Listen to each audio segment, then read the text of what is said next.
గత ధ్యానంలో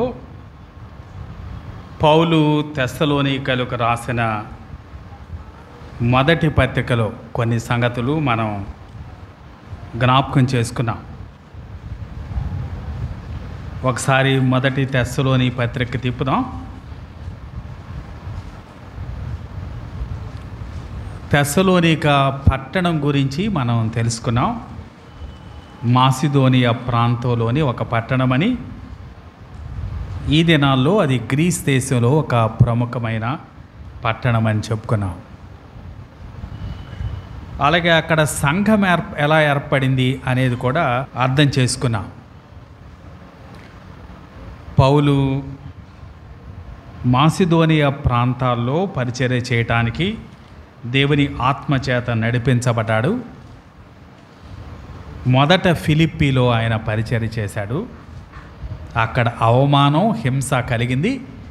అందుకని త్వరితంగా అక్కడి నుంచి బయలుదేరి తెస్సలోనికకు వెళ్ళాడు. అక్కడ కూడా హింస కలిగింది. తర్వాత బెరయకు వెళ్ళాడు. ఆ తర్వాత బెరయలో కూడా హింస కలగటం వల్ల ఏథెన్స్కి వెళ్ళాడు. అయితే సిల్వాను లేక శీల, తిమోతి మాత్రం వారు బెరయలో నిలిచి ఉన్నారని మనం తెలుసుకున్నాం. ఆ తర్వాత తిమోతి తెస్సలోనికకు వెళ్ళి అక్కడున్న సమాచారం పౌలు దగ్గరికి తీసుకొని వచ్చిన తర్వాత పౌలు ఈ పత్రిక రాశాడు అని మనం చెప్పుకున్నాం. ఈ పత్రిక విశిష్టతలు కొన్నిటిని మనం చూసాం. అంటే మిగిలిన పత్రికల కన్నా భిన్నంగా ఈ పత్రిక కొన్ని విషయాల్లో మనకు కనిపిస్తుంది అని మనం చూసాం. అలాగే ప్రాముఖ్యంగా దీంట్లో అపోస్తుడైన పౌలు ఓ మాదిరికరమైన సేవకుడిగా కనిపిస్తాడు అని, అలాగే తెస్సలోనిక సంఘం ఓ మాదిరికరమైన సంఘంగా కనిపిస్తుంది అని మనం గమనించాం.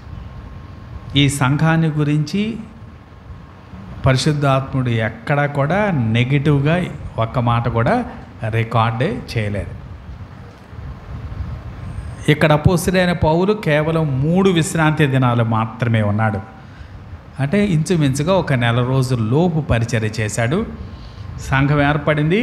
అంటే చాలా యవ్వన సంఘం. ఆ తర్వాత కొద్ది దినాలకే ఈ పత్రిక రాశాడు. ఈ సంఘం మాదిరికరమైంది అని చెప్పుకున్నాం. పౌలు కూడా చాలా మాదిరికరమైన సేవకుడు అని చెప్పుకున్నాం. గత వారంలో పౌలు యొక్క మాదిరి మనం కొన్ని వచనాల ఆధారంగా మనం చూసాం. పౌలు ఎలాంటి ప్రవర్తన కలిగి ఉన్నాడు. 2వ అధ్యాయం 10వ వచనం చూస్తే తన గురించి రాయబడింది, మేము విశ్వాసులమైన మీ ఎదుట ఎంత భక్తిగాను నీతిగాను అనింద్యముగాను ప్రవర్తించితమో దానికి మీరు సాక్షులు, దేవుడును సాక్షి. అంటే ఓ సేవకునికి తన సేవ ఎంత ముఖ్యమో తన ప్రవర్తన అంతకన్నా ముఖ్యం. అంటే ఒక సేవకుని యొక్క యథార్థత చాలా చాలా ప్రాముఖ్యమైనది. Integrity of a servant. సేవకుడైనా కూడా ఈ షుడ్ వాక్ ది టాక్. ఏం మాట్లాడతాడో దాని ప్రకారం నడుచుకోవాలి. And he should live the gospel. సువార్త తన జీవితంలో చూపించాలి. ఇది సేవకుని యొక్క యథార్థతకు గుర్తు. అపోస్తలుడైన పౌలు యొక్క ఇంటిగ్రిటీ ఎంత గొప్పదో చాలా విషయాలు మనం చూసాం. అతని ప్రవర్తన గురించి చూసాం. మానక ఆయన చేసే ప్రార్థన గురించి చూసాం. అతని త్యాగం గురించి చూసాం. అతను ప్రకటించిన సువార్త ఎలాంటి ప్రత్యేకమైనదో చూసాం. అతని శ్రమ గురించి చూసాం. అలాగే అతను తల్లిలాగా ఎలాగూ గారవించాడో చూసాం. అలాగే తండ్రిలాగా ఎలాగూ హెచ్చరించాడో కూడా చూసాం. అపోస్తలుడైన పౌలు యొక్క మాదిరిని మరికొన్ని మాటలు కూడా మనం తెలుసుకోవటానికి ప్రయత్నం చేద్దాం. పౌలు తెస్సలోనిక సంఘస్థులు లేక విశ్వాసులు ఎవరైనా వారందరి ఎడల ఎలాంటి భారం కలిగి ఉన్నాడో, ఎలాంటి కన్సర్న్ కలిగి ఉన్నాడో కూడా మనం ఈ పత్రికలో ఉన్న కొన్ని మాటలను బట్టి మనం అర్థం చేసుకోవచ్చు. మంచిది, 3వ అధ్యాయానికి వద్దాం రండి. మొదటి తెస్సలోని 3వ అధ్యాయం మొదటి వచనం నేను చదువుతున్నాను, గమనించండి. కాబట్టి ఇక సహింపజాలక, కనిపించిన మాట, కాబట్టి ఇక సహింపజాలక. 5వ వచనం కూడా చదువుతున్నాను, గమనించండి. ఇందుచేత నేను ఇకను సహింపజాలక, బేర్ నో లాంగర్, అంటే ఇంకా భరించలేను, ఇంకా సహించలేను అంటున్నాడు. ఏంటట సహించలేంది? ఏంటి ఆయన సహించలేంది? నిజానికి అపోస్తలుడైన పౌలు చాలా హింస అనుభవించాడు కదా, దాని గురించి మాట్లాడుతున్నాడా నేను ఇంకా సహించలేను అని? లేదు, తాను పొందిన హింస గురించి మాట్లాడలేదు. అరే, నేను వరుసగా ఫిలిప్పీలో నాకు హింస కలిగింది, తెస్సలోనికలో హింస కలిగింది, బెరయలో హింస కలిగింది, వరుసగా నేను వెళ్తూ ఉంటే ప్రతి చోట నాకు హింస వస్తూ ఉంది. అరే, అన్నీ నాకు ఎదురొస్తున్నాయే, అరే ఇంకా నేను సహించలేను, I can bear no longer అని అనలేదు అపోస్తలుడైన పౌలు. దేని విషయం సహించలేని అంటున్నాడంటే, తెస్సలోనిక సంఘస్థులకు శ్రమలు వచ్చినాయట. ఈయనకు వచ్చిన శ్రమల గురించి కాదు, తెస్సలోనిక సంఘస్థులకు శ్రమ వచ్చిందట. అందుకని వారి విషయమై ఇంకా నేను సహించలేనంటున్నాడు. సహించలేక ఏం చేశాడట?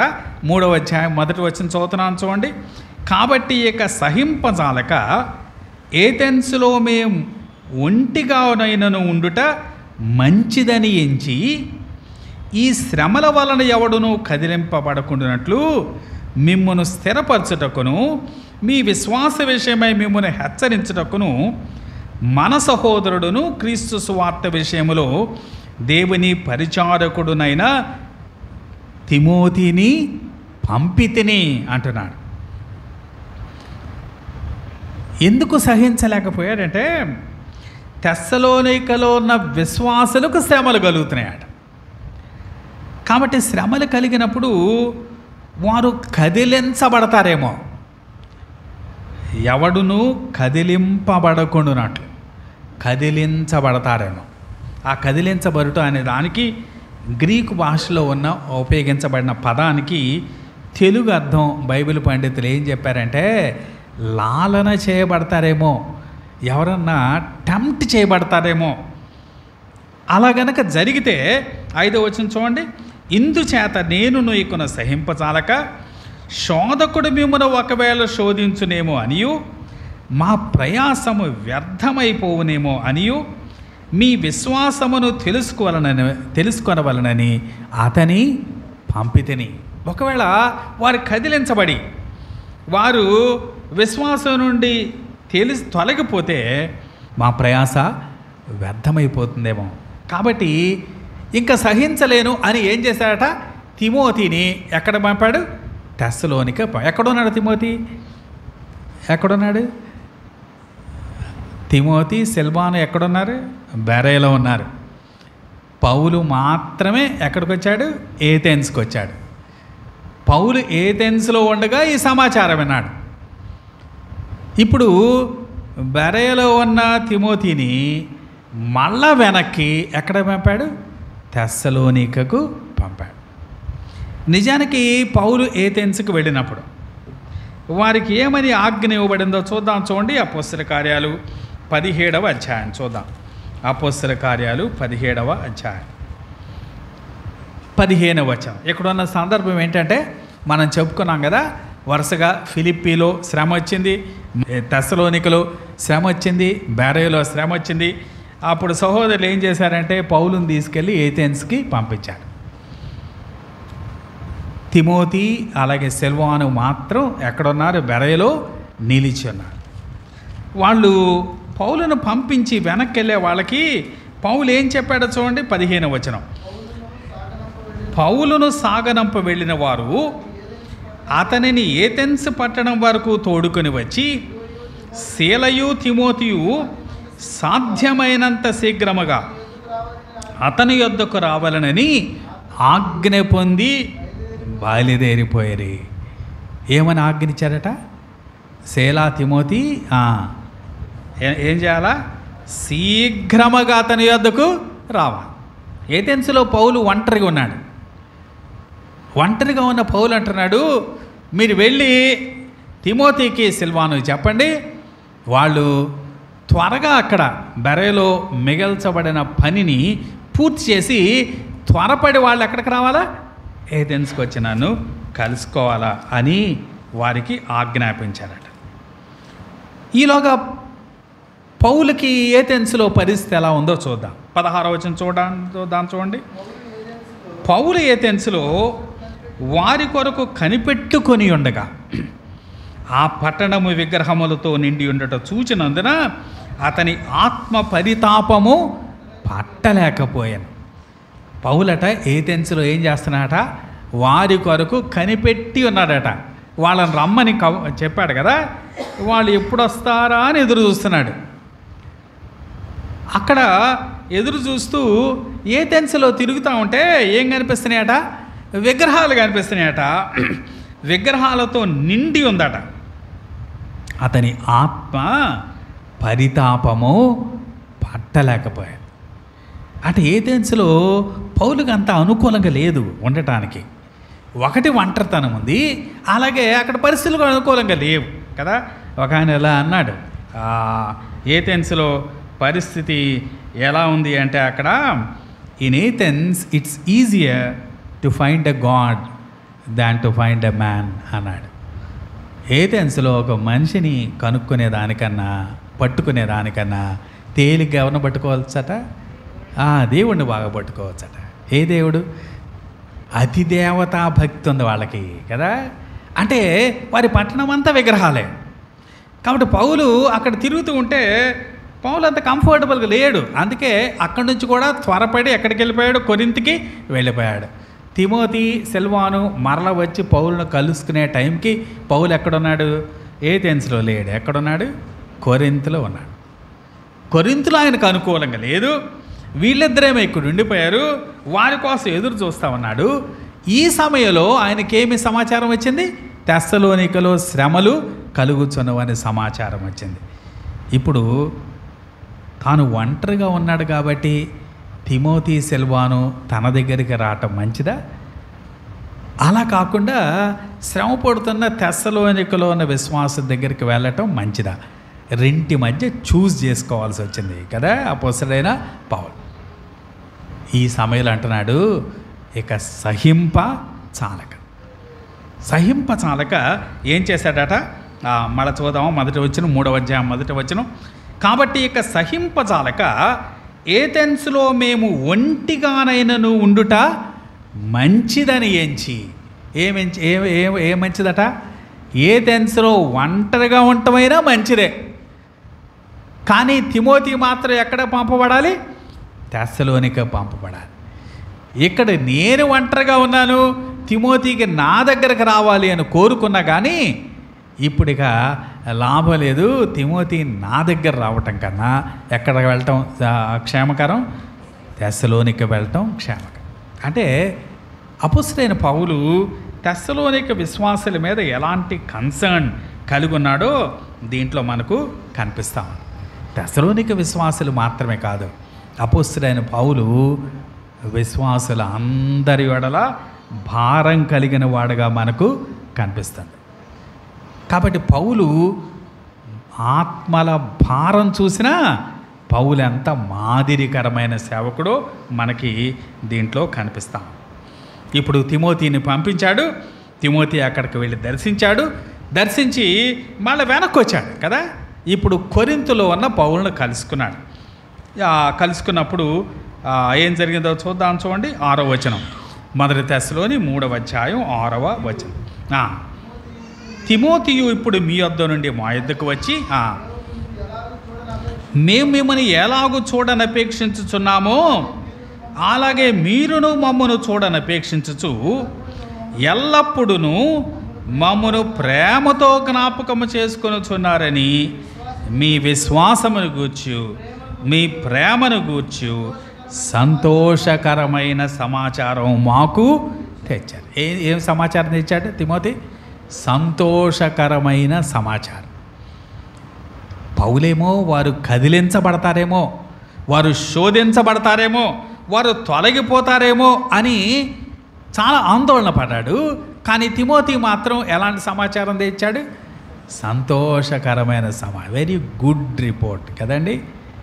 వారి విశ్వాసాన్ని గురించి చెప్పాడు తిమోతి వచ్చి, వారి ప్రేమ గురించి చెప్పాడు. ఇంకా అన్నాడు, అయ్యా నువ్వు వాళ్ళ దగ్గరికి వెళ్ళటానికి ఎంత అపేక్ష కలిగి ఉన్నావో, వాళ్ళని చూడాలని నువ్వెంత ప్రేమ కలిగి ఉన్నావో, వారు కూడా నిన్ను చూడాలని అంతకన్నా మించిన అపేక్షతో ఉన్నారు అని తెలియచేశారు. అలాంటి సంతోషకరమైన సమాచారం అపోస్తలుడైన పౌలు తెలుసుకున్నాడు. అలాంటి సమాచారం వస్తే ఎలా ఉంటుంది? సామెతల గ్రంథం 25వ అధ్యాయం 25వ వచనం చూద్దాం. చూడండి, సామెతల గ్రంథం 25వ అధ్యాయం 25వ వచనం. దప్పిగొనిన వానికి చల్లని నీరు ఎట్లుండునో, దూరదేశము నుండి వచ్చిన శుభ సమాచారము అట్లుండును. దూరదేశము నుండి వచ్చిన శుభ సమాచారం ఎలా ఉంటుందట? ఎలా ఉంటుంది చెప్పండి? దప్పిగొనిన వానికి చల్లని నీరు ఎట్లా ఉంటుందో అలా ఉంటుందట. ఎప్పుడన్నా తాగారా చల్లని నీరు? బాగా దప్పిక అయినప్పుడు మీకు చాలా మంచి పంచభక్ష పరమాన్నాలు పెట్టినా కూడా అదంత రుచికరంగా ఉండదు. చల్లని నీళ్లు కనిపిస్తే చాలా సంతోషం కలుగుతుంది. అలాగూ దూరదేశం నుంచి కనుక మనకు క్షేమ సమాచారం వస్తే అది కూడా అంతే సంతోషాన్ని కలిగిస్తుంది. ఇప్పుడు తెస్సలోనిక వారి గురించి పౌలెన్న సంతోషకరమైన సమాచారం, అలాంటి సంతోషాన్ని అపోస్తలుడైన పౌలుకి ఇచ్చింది. మరో సందర్భంలో కూడా మనం ఎలాంటి సమాచారాన్ని మనం చూడొచ్చు. చూడండి, 2వ కొరింథీ పత్రిక 7వ అధ్యాయం. 2వ కొరింథీ పత్రిక 7వ అధ్యాయం. 2వ కొరింథీ పత్రిక 7వ అధ్యాయం 5వ వచనం చూద్దాం. మేము మాసిదోనీకు వచ్చినప్పుడు మా శరీరము ఏమాత్రము విశ్రాంతి పొందలేదు, ఎటుపోయినను మాకు శ్రమయే కలిగను, వెలుపట పోరాటములు లోపట భయములు ఉండెను. 6వ వచనం, అయినను దీనులను ఆదరించు దేవుడు తీతు రాక వలన మమ్మును ఆదరించెను. తీతు రాక వలన మాత్రమే కాకుండా అతడు మీ అత్యభిలాషను మీ అంగలార్పును నా విషయమై మీ కలిగిన అత్యాసక్తిని మాకు తెలుపుచు తాను మీ విషయమై పొందిన ఆదరణ వలన కూడా మమ్మును ఆదరించను గనుక నేను మరి ఎక్కువగా సంతోషించి తిని అంటున్నాడు కదా. చాలా చాలా మాటలు, గొప్ప గొప్ప మాటలు ఉపయోగించాడు కదా. అత్యభిలాష కదా, అంగలార్పు, అత్యాసక్తి, వారి దగ్గర ఉన్న అత్యభిలాష, అత్యాసక్తి, అంగలార్పును గూర్చి తీతు పౌలుకి తెలియచేశాడట. కాబట్టి ఇలాంటి సంతోషకరమైన సమాచారం ఆత్మల భారం కలిగిన అపోస్తలుడైన పౌలుకి అది చాలా ఆనందాన్ని ఇస్తుంది అని మనం దీంట్లో గమనిస్తాం. కాబట్టి పౌలుకున్న భారం చూసినా కూడా పౌలు చాలా మాదిరికరమైన సేవకుడు అని మనందరికీ ఒక మాదిరి అని మనం దీంట్లో చూస్తా ఉన్నాం. అలాగే పౌలు దేంట్లో ఆనందాన్ని పొందుతున్నాడు, దేంట్లో అతిశయాన్ని పొందుతున్నాడు. 8వ వచనం నుండి చదువుతాను చూడండి. 3 ఏలయనగా మీరు ప్రభువునందు స్థిరముగా నిలిచితిరా, మేము బ్రతికినట్టే. సరే, ఆ చివరి మాట నేను చదువుతాను, గమనించండి.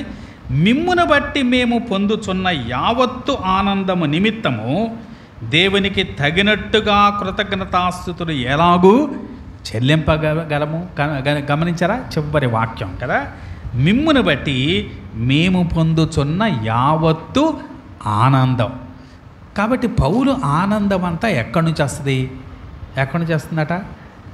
ఇదిగో ఆయన పని యొక్క ఫలం కదా, ఫ్రూట్ ఆఫ్ హిజ్ వర్క్. దాన్ని చూస్తేనే పౌలుకు ఆనందమట, ఇంకేది కాదు. లోకంలో ఉన్న వాళ్ళకి ఆనందం దేనివల్ల వస్తుంది? చాలా సోర్స్ ఉంటాయి కదా, మంచి భోజనం వల్ల ఆనందం రావచ్చు, మంచి వినోదం వల్ల ఆనందం రావచ్చు.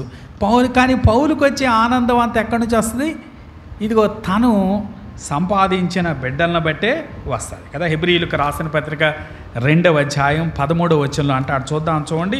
పౌలు హెబ్రీయులకు రాసిన పత్రిక 2వ అధ్యాయం 13వ వచనం. నేను ఆయనను నమ్ముకొని ఉందుననియు, ఇదిగో నేనును దేవుడు నాకిచ్చిన పిల్లలను అనియు చెప్పుచున్నాడు. పాత నిబంధనలో యెషయా పలికిన మాటను ఇక్కడ రాస్తున్నాడు. ఇదిగో నేనును దేవుడు నాకిచ్చిన పిల్లలు. కాబట్టి పౌలుకు సంతోషం వచ్చేది ఎవరిని చూస్తే అంటే, దేవుడు ఆయనకిచ్చిన పిల్లలను చూస్తే సంతోషం వస్తుంది. ఇంకా ఏమేమి వస్తుందట? సంతోషం మాత్రమే కాదు, ఇంకేమేమి వస్తాయో చూద్దాం. 8వ వచనం చదివాం కదా, ఏలయనగా మీరు ప్రభువునందు స్థిరముగా నిలిచితిరా, మేము బ్రతికినట్టే. ఏంటి? వాళ్ళు స్థిరంగా నిలిస్తే పౌలు ఏంటట? పౌలు బ్రతికినట్టట. చాలా వింతగా ఉంది కదండి ఆ వాక్యం. పౌలు బ్రతికినట్ట అంటే, నాకు లైఫ్ ఏంటి అంటే, మీరు క్షేమంగా ఉంటే, your spiritual wellbeing is a life for me కదా. నాకు జీవం మీ ద్వారానే వస్తుంది, నాకు ఆనందం కూడా మీ ద్వారానే వస్తుంది. 2వ అధ్యాయం కూడా చూద్దాం. 2వ అధ్యాయం చూడండి. 2వ అధ్యాయంలో కూడా 19వ వచనం చదువుతున్నాను. ఏలయనగా మా నిరీక్షణ అయినను ఆనందమైనను అతిశయ కిరీటమైనను ఏది? మన ప్రభు అయిన యేసు యొక్క రాకడ సమయమున ఆయన ఎదుట మీరే కదా. నిశ్చయముగా మీరే మా మహిమయు ఆనందమునై ఉన్నారు. ఎన్ని మాటలు చెప్పాడు కదా. ఒకటి, మా ఆనందం మీరే అన్నాడు కదా. ఇంకా ఏమేంటట? ఇందాక చెప్పుకున్నాం కదా, మా లైఫ్ మీరే అన్నాడు. ఇంకా 19వ వచనంలో ఏమన్నాడు? మా నిరీక్షణ మీరే అన్నాడు. మా అతిశయ కిరీటం మీరే అన్నాడు. అలాగే 20వ వచనంలో మా మహిమ మీరే అన్నాడు. అంటే పౌలుకి ఇవన్నీ ఎక్కడి నుంచి వస్తాయి? అన్నీ కూడా ఆయన దేవుడు అనుగ్రహించిన బిడ్డల నుంచే పొందుతాడనమాట. ఆనందం వారి నుంచే, అతిశయం వారి నుంచే, మహిమ వారి నుంచే, నిరీక్షణ వారి నుంచే, ఆదరణ వారి నుంచే. లోకస్తులకి ఇవన్నీ ఎక్కడి నుంచి వస్తాయి? లోకస్తులకి ఇవన్నీ రకరకాల సోర్సెస్ నుంచి వస్తాయి కదా. ఆనందం కొన్ని సోర్సెస్ నుంచి వస్తుంది, వినోదం వాటి నుంచి ఆనందం వస్తుంది. అతిశయం దేని నుంచి వస్తుంది? వాళ్ళకున్న డబ్బులను బట్టి వస్తుంది కదా. మహిమ దేన్ని బట్టి వస్తుంది? మనుషుల్లో వారికున్న పేరును బట్టి వస్తుంది. వారి నిరీక్షణ దేని బట్టి వస్తుంది? అది కూడా వారికున్న బ్యాంక్ బ్యాలెన్స్ మీదే ఉంటుంది కదా. కానీ అపోస్తలుడైన పౌలుకు మాత్రం he draws all these things only from his own resources. అంటే తాను దేవుని ద్వారా పొందిన పిల్లల నుంచే ఇవన్నీ కూడా పౌలు పొందుతాడనమాట. ఎన్నెన్ని కదండి. యెషయా గ్రంథంలో మాట ఉంది, మీరు ఆనందించి రక్షణాధారమైన బావుల్లో నీళ్లు చేదుకొందురు అన్నాడు. అంటే మనకు బావిలో అన్నీ ఈ బావిలో నుంచి వస్తాయి, ఇంకా వేరే బావికి వెళ్ళాల్సిన అవసరం లేదు. యేసు ప్రభు అనే బావిలో నుంచే ఆనందం వస్తుంది, అతిశయం వస్తుంది, మహిమ వస్తుంది, ఆదరణ వస్తుంది, నిరీక్షణ వస్తుంది. అన్నీ కూడా ఎక్కడి నుంచి వస్తాయి? ఆయన నుంచే వస్తాయి. ఇంకా వేరే సోర్స్ వైపు మనం తిరగాల్సిన అవసరం లేదు. అపోస్తలుడైన పౌలు మా అతిశయం మీరే అంటున్నాడు. పాల్స్ ప్రైడ్ చూసినా కూడా మనకి పౌలు ఎంత మాదిరికరమైన వాడో మనకు కనిపిస్తాం. నిజానికి పౌలు అతిశయించడానికి నాకు చాలా ఉన్నాయని ఫిలిప్పీ 4లో చెప్పాడు కదా. నేను శరీరాన్ని ఆస్పదం చేసుకుంటే నేను చాలా చెప్పగలను. ధర్మశాస్త్ర విషయమైన భక్తి విషయంలో నేను అనింద్యుణ్ణి, చాలా గొప్ప గొప్ప విషయాలు చెప్పుకున్నాడు. అలాగే పౌలుకి మంచి చదువు ఉంది, మంచి బ్యాక్గ్రౌండ్ ఉంది. అలాగే 2 కొరింథీ 12లో అన్నాడు, అతిశయపడట నాకు తగదు కానీ అతిశయపడాల్సి వచ్చింది. ఏంటట అతిశయపడదగింది ఏంటి? ఒకసారి 3వ ఆకాశానికి కొనుక్కోపోయాడట. అరే ఎన్ని ఉన్నాయి కదా, ఎన్ని విశేషమైన ప్రత్యక్షతలు అపొస్తలుడైన పౌలుకు ఉన్నాయి. వాటన్నిటిని బట్టి అతిశయించవచ్చు. కానీ నిజమైన అతిశయం ఎక్కడ కలుగుతుందట? ఇదిగో దేవుడు తనకు అనుగ్రహించిన పిల్లలను చూస్తేనే కలుగుతుందట. మా ఆనందం, మా అతిశయం నీవే, మా అతిశయ కిరీటం మీరే అంటున్నాడు. తెస్సలోనిక వారి గురించి మాట్లాడుతున్నాడు. తెస్సలోనిక వారు మాత్రమే కాదు, ఇంకా మిగిలిన విశ్వాసాల అందరి విషయంలో కూడా అపొస్తలుడైన పౌలు అలాంటి ఆలోచనే కలిగి ఉన్నాడు. కాబట్టి మనిషికి కావలసినవన్నీ కూడా ఎక్కడి నుంచి మనం పొందాలి? దేవుడు మనకు అనుగ్రహించిన వాటి అందే పొందాలి. లోకంలో వాటి కొరకు ఎదురు చూస్తే మనం ఖచ్చితంగా నిరాశకు, నిస్పృహకు లోనవ్వాల్సి ఉంటుంది. అలాగే అపొస్తలుడైన పౌలు ఎలా నడిపించబడ్డాడో చూసినా కూడా తను ఎంత మాదిరో మనకి కనిపిస్తూ ఉంటుంది. ఒకసారి చూడండి. 1 తెస్సలోని 2వ అధ్యాయం 18వ వచనం చూద్దాం. 1 తెస్సలోని 2వ అధ్యాయం 18వ వచనం. కాబట్టి మేము మీ వద్దకు రావాలని ఉంటిమి, పౌలను నేను పలుమార్లు రావాలని ఉంటిని, కానీ సాతాను మమ్మును అభ్యంతరపరచను. పౌలు అనుకున్నాడట, ఎక్కడికి వెళ్ళాలనుకున్నాడట? కొరింథీకి వచ్చాడు. మళ్ళీ ఎక్కడికి వెళ్ళాలనుకున్నాడట? తెస్సలోనికి వెళ్ళాలనుకున్నాడట. తెస్సలోనికి రావాలని ఉంది కానీ ఎవరు అభ్యంతరపరిచారట? సాతాను మమ్మును అభ్యంతరపరిచాడు. తెస్సలోనికిని విజిట్ చేయటానికి సాతాను అభ్యంతరపరిచాడు. అంతకుముందు అపొస్తల కార్యాలు 16వ అధ్యాయం చూడండి. అపొస్తల కార్యాలు 16వ అధ్యాయం 6వ వచనం చూడండి. అపొస్తల కార్యాలు 16వ అధ్యాయం 6వ వచనం. ఆసియాలో వాక్యము చెప్పకూడదని పరిశుద్ధాత్మ వారిని ఆటంకపరిచినందున. ఇక్కడేమనుకున్నాట? ఎక్కడికి వెళ్దాం అనుకున్నాడు? ఆసియాకి వెళ్దాం అనుకున్నాడు.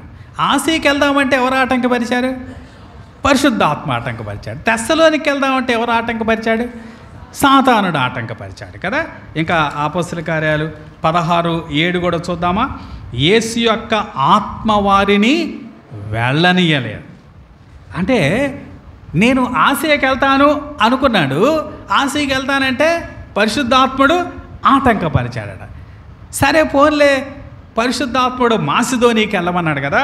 సరే ఇప్పుడు నేను మళ్ళీ మాసిదోనియ కదా, తెస్సలోనిక అంటే మాసిదోనియా కదా, మాసిదోనికి వెళ్తాను అంటే ఎక్కడెవరు ఆటంకపరుస్తున్నారు? సాతానుడు ఆటంకపరుస్తున్నాడు. రెంటి ప్రభావం ఏంటి? రెంటి రిజల్ట్ సేమ్ కదా. పరిశుద్ధాత్ముడు ఆటంకపరిచాడు కాబట్టి ఆసియాకి వెళ్ళలేకపోయాడు. సాతానుడు ఆటంకపరిచాడు కాబట్టి ఎక్కడికి వెళ్ళలేకపోయాడు? తెస్సలోనికి వెళ్ళలేకపోయాడు. కాబట్టి రెంటి యొక్క ఫలితం ఒకటే. పరిశుద్ధాత్ముడు ఆటంకపరిచిన అదే ఫలితం, సాతానుడు ఆటంకపరిచిన అదే ఫలితం. అంటే దేవుడు సాతాను ఆటంకపరుస్తూ ఉంటే దేవుడు దాన్ని అనుమతించాడు కదా. దేవుడు అనుమతించకపోతే సాతాను ఆటంకపరచలేదు. అక్కడేమో డైరెక్ట్గా దేవుడే ఆటంకపరిచాడు. ఇక్కడేమో సాతాను ఆటంకపరుస్తూ ఉంటే అనుమతించాడు కదా. దేవుడు 2 రకాలుగా చేస్తాడు. గాడ్స్ డైరెక్ట్ విల్ ఆయన మన యొడ్ల జరిగిస్తాడు. ఒకప్పుడు గాడ్స్ పర్మిసివ్ విల్ అంటే వేరే వాళ్ళు ఎవరో చేస్తూ ఉంటే మౌనంగా ఉంటాడు ఆయన కదా. ఆయన సైలెన్స్ కూడా ఒక్కొక్కప్పుడు పనులు జరిగేస్తుంది. సాతానుడు ఆటంకపరుస్తూ ఉంటే ఆయన మౌనంగా ఉంటాడు. అంటే దానికి అనుమతించాడు కదా. కాబట్టి అపొస్తలుడైన పౌలు ఎక్కడికి వెళ్ళినా ఎవరి ద్వారా వెళ్తాడనమాట? ఎవరి నడిపింపు ద్వారా వెళ్తాడు? దేవుని యొక్క నడిపింపు ద్వారానే వెళ్తాడు. దీంట్లో కూడా అపొస్తలుడైన పౌలు మనకెంత మాదిరిగా ఉన్నాడో దీంట్లో మనకు కనిపిస్తాడు. ఒక మాదిరికరమైన సేవకుడు ఎలా ఉంటాడు అని అపోస్తలుడైన పౌలును చూస్తే మనకు అర్థమవుతుందని ఇప్పుడే తెలుసుకున్నాం కదా.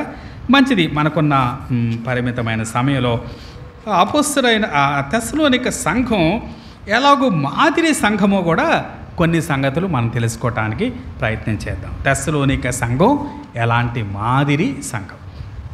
క్రొత్త నిబంధనలో చాలా సంఘాలు ఉన్నాయి, మనందరికి బాగా తెలుసు. వాటన్నిటిలో కూడా తెస్సలోనిక సంఘం ఒక మోడల్ చర్చిగా మనకు కనిపిస్తాం. మొదటి మాట చూద్దాం, చూడండి. మొదటి అధ్యాయం 6వ వచనం. మొదటి అధ్యాయం 6వ వచనం. పరిశుద్ధాత్మ వల్ల కలుగు ఆనందముతో మీరు గొప్ప ఉపద్రవమందు మీరు వాక్యం అంగీకరించి మమ్మును ప్రభువును పోలి నడుచుకొనిన వారైతిరి. ఎప్పుడు వాక్యం అంగీకరించారట? గొప్ప ఉపద్రవంలో ఉండగా. అన్నీ బాగున్నప్పుడు వాక్యం అంగీకరించలేదు వాళ్ళు. సాధారణంగా మనుషులు వాక్యం ఎప్పుడు అంగీకరిస్తారు? వీళ్ళకి ఒంట్లో బాగోకపోతే, వీళ్ళకి ఇంట్లో బాగోకపోతే అప్పుడు వాక్యం చాలా ఆసక్తిగా వింటారు వీళ్ళు. కానీ వీళ్ళు వాళ్ళకి ఒంట్లో బాగోకపోతే కాదు, వాళ్ళ ఇంట్లో బాగోకపోతే కాదు, వాళ్ళు కనుక వాక్యం వింటే ఏమొస్తుంది? ఉపద్రవం వస్తుంది. అలాంటి ఉపద్రవంలో వారు వాక్యాన్ని అంగీకరించారట. అన్నీ బాగుండి ఉన్నప్పుడే మనం వాక్యం వింటాం చాలా కష్టం. అలాంటిది ఈ మీటింగ్కి వస్తే మీకు శ్రమ ఉంది అని చెప్పినప్పుడు ఆ మీటింగ్కి వచ్చి వాక్యం వింటాం ఎంత కష్టం చెప్పండి. మిక్కిలి ఉపద్రవంలో వాక్యాన్ని అంగీకరించిన వారు. మనం అపోస్తల కార్యాలు 17లో చూసాం కదా. పౌలు వచ్చి వారి మధ్య తర్కిస్తా ఉన్నాడు. చూద్దాం. అపోస్తల కార్యాలు 17వ అధ్యాయం 5వ వచనం. అయితే యూదులు మత్సరపడి పనిపాటులు లేక తిరుగు కొందరు దుష్టులను వెంటబెట్టుకొని గుంపుకు వచ్చి పట్టణమెల్లా అల్లరి చేయుచు యాసోను ఇంటి మీద పడి వారిని జనుల సభ ఎదుటకు తీసుకొని వచ్చుటకు యత్నము చేసిరి. అపోస్తలుడైన పౌలు సమాజ మందిరంలోకి వెళ్ళి 3 విశ్రాంతి దినాలు వారితో ప్రభు అయిన యేసుక్రీస్తుని గురించి ప్రకటించాడు, వారితో తర్కించాడు. చాలామంది పౌలు యొక్క ప్రసంగాన్ని విన్నారు, చాలామంది ప్రభావితులు కూడా అయ్యారు. కానీ ఇప్పుడు యూదులు మత్సరపడి ఏం చేశారట? పని పాట లేని వాళ్ళందరినీ పోగేసుకొచ్చారట, పట్టణమెల్లా అల్లరి చేశారట. వీళ్ళేదో ఒక మూలనున్న సమాజ మందిరంలో దేవుని వాక్యం ప్రకటిస్తే వీళ్ళు ఎంతవరకు గలిబిలు చేశారు? ఆ పట్టణం అంతా అల్లరి చేశారు. అంటే ఇంకా అలాంటి పరిస్థితుల్లో ఒకరు స్వార్థ వినటం, ఒకరు ఒక కూడికకు వెళ్ళటం ఎంత కష్టమైన పరిస్థితి. అలాంటి పరిస్థితిలో వారు దేవుని అంగీకరించారు అని మనం దీంట్లో చూస్తాం. ఒకటి, వారు మిక్కిలి ఉపద్రవమందు వారు దేవుని అంగీకరించారు. రెండో మాట చూద్దాం, చూడండి. మొదటి తెస్సలోని పత్రికలోనే మొదటి అధ్యాయం 9-10 వచనాలు చూద్దాం. మొదటి అధ్యాయం 9-10 వచనాలు. మీ యొద్ద మాకెట్టి ప్రవేశము కలిగిన అక్కడ జనులు మమ్మను గూర్చి తెలియజెప్పుచున్నారు. మరియు మీరు విగ్రహములను విడిచిపెట్టి జీవము గలవాడును సత్యవంతుడునగు దేవునికి దాసులగుటకును దేవుడు మృతుల్లో నుండి లేపిన యేసు అనగా రాబో ఉగ్రత నుండి మనలను తప్పించుతున్న ఆయన కుమారుడైన యేసు పరలోకము నుండి వచ్చున ఎదురు చూచుటకును మీరేలాగూ దేవుని వైపునకు తిరిగితిరో ఆ సంగతి వారే తెలియజేయుచున్నారు. ఇక్కడ మీరు విగ్రహములను విడచి అన్నాడు కదా. విగ్రహములను విడిచి ఆ చివరి మాట చూద్దాం, చూడండి. దేవుని వైపు తిరిగారట. విగ్రహాలను విడిచి దేవుని వైపు తిరిగినవారు. ఇది కూడా చాలా విశేషంగా మనకు కనిపిస్తూ ఉంది. విగ్రహాలను విడిచి పౌలు వైపు తిరగలేదు వాళ్ళు. విగ్రహాలను విడిచి శీల వైపు తిరగలేదు. ఎవరి వైపు తిరిగారు? దేవుని వైపు తిరిగారు. మరొక సందర్భం చూద్దాం, చూడండి ఒకసారి. అపోస్తలుడైన పౌలు అపోస్తల కార్యాలు 14వ అధ్యాయం చూద్దాం. అపోస్తల కార్యాలు 14వ అధ్యాయం 11-12. జనసమూహములు పౌలు చేసిన దాన్ని చూచి లుకయోనియ భాషలో దేవతలు మనుష్య రూపము దాల్చి మన యొద్దకు దిగి వచ్చి ఉన్నారని కేకలు వేసి బర్నబాకు ద్యోపతి అనియు పౌలు ముఖ్య ప్రసంగి అయినందున అతనికి హెర్మే అనియు పేరు పెట్టిరి. 14 చదువుదాం. అపోస్తలుడైన బర్నబాయు పౌలును ఈ సంగతి విని తమ వస్త్రములు చించుకొని సమూహములోను చొరబడి, అయ్యలారా, మీరెందుకు ఇలాగ చేయుచున్నారు? మేము కూడా మీ స్వభావం అంటే స్వభావం గల నరులమే. మీరు ఈ వ్యర్థమైన వాటిని విడిచిపెట్టి ఆకాశమును, భూమిని, సముద్రమును, వాటిలో ఉండు సమస్తమును సృజించిన జీవము గల దేవుని వైపు తిరుగువలనని మీకు సువార్త ప్రకటించుచున్నాము. అపోస్తలుడైన పౌలు సువార్త దేని కొరకు ప్రకటించాట? సమస్తమును సృజించిన జీవము గల దేవుని వైపు తిరగాలని సువార్త ప్రకటించాడు. ఎక్కడి నుంచి? వ్యర్థమైన వాటిని విడిచి. కానీ వీళ్ళు ఏం చేశారు? వ్యర్థమైన వాటిని విడిచి దేవుని వైపు తిరగకుండా ఎవరి వైపు తిరిగారు? పౌలు వైపు, బర్నబా వైపు తిరిగారు. వాళ్ళిద్దరిని పూజించడం మొదలేశారు. అప్పుడు వారు వస్త్రాలు చింపుకొని, అయ్యో మేము కూడా నరులమేనయ్యా, ఏంటి మీరు చేసే పని? మేము సువార్త ప్రకటించింది మీరు మా వైపు తిరగమని కాదు, మేము సువార్త ప్రకటించింది జీవము గల దేవుని వైపు తిరగమని, మీరేమో మా వైపు తిరుగుతున్నారేంటి అని పౌలు, బర్నబా చాలా వారి మధ్య ఆందోళన పడినట్టుగా మనకు కనిపిస్తాం. అయితే తెస్సలోనిక వారి మాత్రం ఏం చేశారు? వాళ్ళు విగ్రహాలను విడిచి ఎవరి వైపు తిరిగారు? దేవుని వైపుకి తిరిగారు. ఎలా, ఎందుకు తిరిగారో కూడా అక్కడ రాయబడింది కదా, చదువుదాం చూడండి. ఆ చివరి వాక్యం నేను చదువుతున్నాను, 10వ వచనంలో మధ్యలో నుండి నేను చదువుతున్నాను. దేవుడు మృతులలో నుండి లేపిన యేసు, లేక పై కూడా చదువుతున్నాను. మరియు మీరు విగ్రహములను విడిచిపెట్టి జీవము గలవాడును సత్యవంతునగు దేవునికి దాసులగుటకు. ఎందుకట? జీవము గలవాడును సత్యవంతుడగు దేవునికి దాసులవటానికి. నంబర్ 1. నంబర్ 2, రెండవది ఏంటి? దేవుడు మృతుల్లో నుండి లేపిన యేసు అనగా రాబో ఉగ్రత నుండి మనలను తప్పించుతున్న ఆయన కుమారుడైన యేసు పరలోకము నుండి వచ్చునని ఎదురు చూచుటకును. ఒకటేమో దేవునికి దాసులవటానికట, రెండవది ప్రభు అయిన యేసుక్రీస్తు కొరకు ఎదురు చూడటానికి వారు దేవుని వైపు తిరిగారట. కాబట్టి వీరు విగ్రహాలను విడిచిపెట్టారు, దేవుని వైపు తిరిగారు, దేవునికి దాసులయ్యారు, యేసు ప్రభు రాక కొరకు ఎదురు చూస్తూ ఉన్నారు. విగ్రహాలను విడిచిపెట్టిన సంఘాలు చాలా ఉన్నాయి కదా ఆ దినాల్లో, అన్నీ కూడా విగ్రహారాధ్య పట్టణాలే. వాటిలో కొరింథీ పట్టణం కూడా అలాంటి పట్టణమే. కొరింథీ పట్టణంలో కూడా వారు విగ్రహాల నుంచి విడిచిపెట్టే వచ్చారు. చూద్దాం చూడండి, 1 కొరింథీ 12వ అధ్యాయం 2వ వచనం చూద్దాం. 1 కొరింథీ 12వ అధ్యాయం 2వ వచనం. మీరు అన్ని జనులైనప్పుడు ఆ మోగ విగ్రహములను ఆరాధించుటకు ఎటుబడిన అటు నడిపింపబడతారని మీకు తెలియదు. కొరింథీ వాళ్ళు కూడా మోగ విగ్రహాలను విడిచిపెట్టి ప్రభువుని నమ్ముకున్నవారు. కానీ తర్వాత ఏం చేశారు వాళ్ళు? ఆ ముందు 10వ అధ్యాయంలోనే అంటాడు, మీరు ప్రభువు పాత్రలో, దెయ్యాల పాత్రలో కూడా మీరు చేతులు వేస్తారా? మీరు విగ్రహార్పితమైన వాటిని మీరు భుజిస్తామన్నారు. వీరి విగ్రహాల నుంచి విడిచిపెట్టి వచ్చారు, కానీ ఇంకా విగ్రహాలు వారి మనసులో నుంచి మాత్రం పోలే. కాబట్టి తెస్సలోనిక వారికి వీరికి ఉన్న తేడా ఏంటంటే, వీరు విగ్రహాల నుంచి వచ్చిన వాళ్ళే, కానీ విగ్రహాల ప్రభావం మాత్రం ఇంకా వీళ్ళలో నుంచి పోలేదు. గలతీ వారి గురించి చూద్దాం చూడండి. గలతీయులకు రాసిన పత్రిక 4వ అధ్యాయం. గలతీయులకు రాసిన పత్రిక 4వ అధ్యాయం 8వ వచనం చదువుదాం. 4వ అధ్యాయం 8వ వచనం. ఆ కాలమందు మీరు దేవుని ఎరుగని వారే, నిజమునకు దేవుళ్ళు కాని వారికి దాసులై ఉంటిరి, కానీ ఇప్పుడు మీరు దేవుని ఎరిగిన వారును మరి విశేషముగా దేవుని చేత ఎరుగబడిన వారునై ఉన్నారు గనుక బలహీనమైనవి నిష్ప్రయోజనమైనవినైనా మూలపాఠముల తట్టు మరల తిరుగనేలా, మినుపటి వలె మరల వాటికి దాసులై ఉండగోరనేలా. గలతీ వారు కూడా విగ్రహాల నుంచి విడిచిపెట్టి వచ్చిన వాళ్ళే.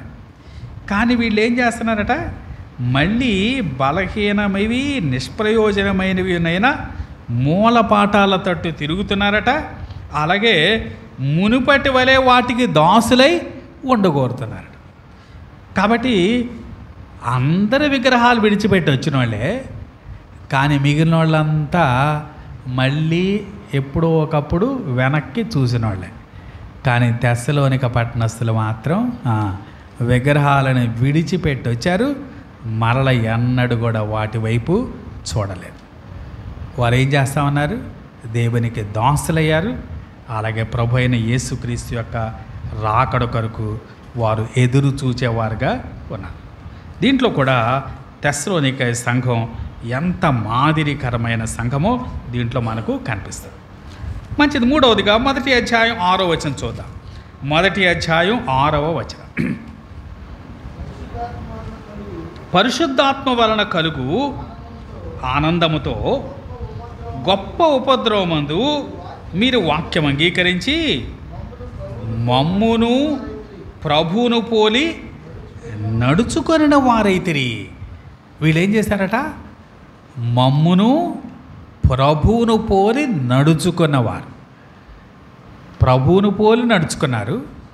అలాగే అపోస్తలుడైన పౌలును కూడా పోలి నడుచుకున్నవారట. తెస్సలోనిక సంఘాన్ని గురించి పౌలు చెప్తున్నటువంటి మాటలు. ఇలాంటి మాటలు మిగిలిన పత్రికలు కూడా కనిపిస్తాయి. ఒకసారి చదువుదాం చూడండి. ఎఫెసీయులకు రాసిన పత్రిక 5వ అధ్యాయం 1-2 వచనాలు. 5:1 కావున మీరు ప్రియులైన పిల్లల వలె దేవుని పోలి నడుచుకొనడి. ఎఫెసీ వాళ్ళకి ఏమని చెప్పాడు, దేవుని పోలి నడుచుకోండి అని చెప్పాడు కదా. అలాగే 1 కొరింథీ 11:1 చూద్దాం చూడండి. 1 కొరింథీ 11:1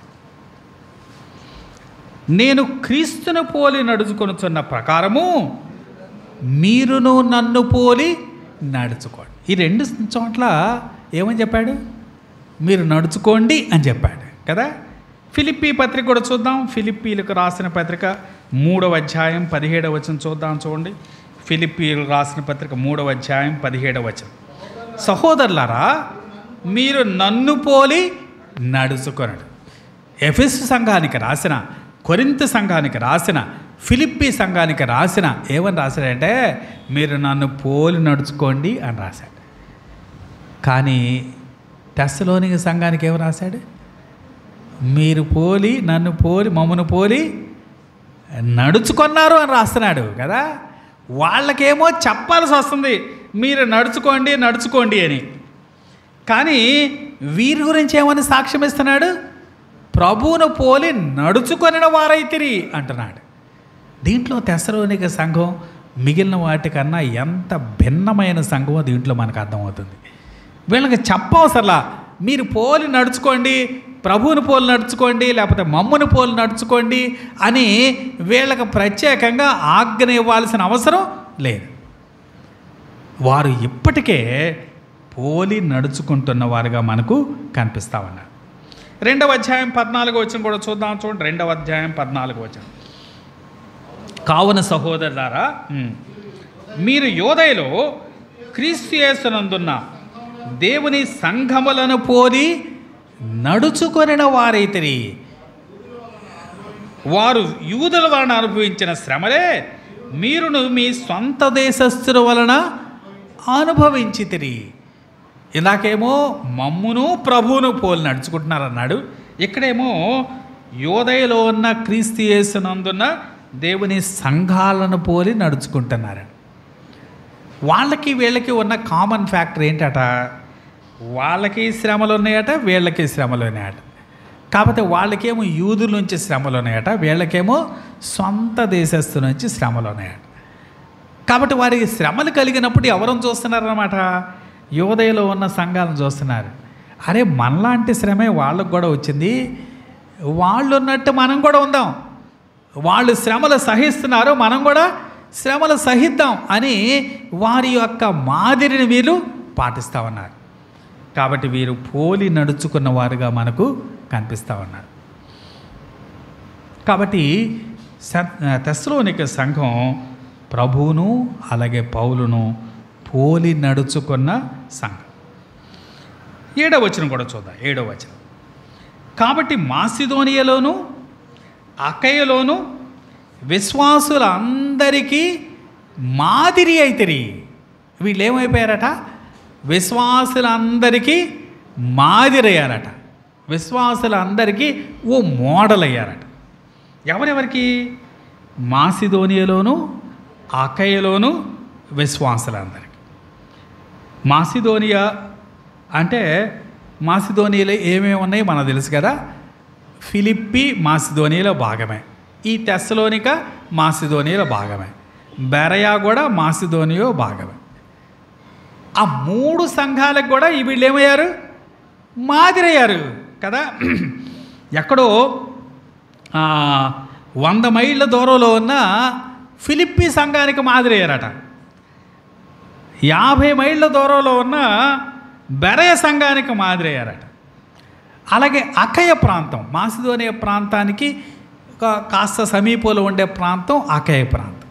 అకయలో ఉన్న సంఘాలు కూడా మనకు తెలుసు. ఒకటి ఏథెన్స్, రెండవది కొరింథీ, అలాగే తెంత్రేయ అనే మరొక సంఘం కూడా ఉంది. అవి ఇంచుమించుగా 300 మైళ్ళ అవతల ఉన్నాయి. ఆ సంఘాలకు కూడా ఏమైపోయారు? వీళ్ళు మాదిరి అయిపోయారు. అంటే వీళ్ళు ఏథెన్స్ సంఘానికి మాదిరే, అలాగే కొరింథు సంఘానికి మాదిరే, అన్ని సంఘాలకి మాదిరి అయిపోయారట. అరే ఎంత మంచి మోడల్ అయిపోయారండి. నిజానికి వీళ్ళేంటి, చాలా యంగ్ చర్చ్ అని చెప్పుకున్నాం కదా. మిగిలిన వాళ్ళంతా సీనియర్లు, వీళ్ళు సీనియర్లందరికీ జూనియర్ల మాదిరి అయిపోయారు. ఎంత గొప్ప విషయం. తెస్సలోనిక సంఘం మాదిరికరమైన సంఘం అని మనం దీంట్లో చూస్తాం. మరో మాట కూడా చూద్దాం. చూడండి 7వ వచనం కొనసాగిద్దాం.